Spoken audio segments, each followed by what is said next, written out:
প্রায় 1 যুগ ধরে সিঙ্গেল লাইফ কাটাচ্ছেন জয়া। তাই তো অভিনেত্রীকে নিয়ে অনেকের কৌতূহল, সংসারে কি তবে তার মন নেই? সম্প্রতি এক সাক্ষাৎকারে বিয়ে সংসার নিয়ে প্রশ্নের মুখে পড়েন এই অভিনেত্রী। তিনি জানান, আমি তো সংসারই করছি, বিয়ে করলেই কি শুধু সংসার হয়? আমার দায়িত্ব আছে এত তা সংসারের চেয়ে কম কি? আমি তো এসব করেই সময় পাই না। সবাইকে বিশ্বাস করতে হবে বিয়ে করলেই সংসার হয় না। জয়া আরও বলেন, আমিও তো বিয়ে করে সংসার করেছিলাম, সেটার স্বাদও আমি নিয়েছি। এখন এই সংসারটা করছি, এটাই মন্দ কি? এটা তো ভালো লাগছে আমার।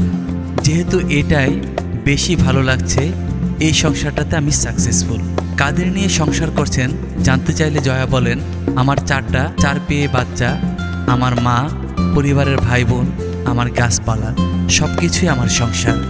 এরাই আমার সংসারের সব। বিয়ে করেও তো অনেকের ভেতর যোজন দূরত্ব থাকে। সেই অর্থে সেটাও কি সংসার? তাহলে মানুষকে দেখানোর জন্য ফটো ফ্রেম সংসার করে তো লাভ নেই।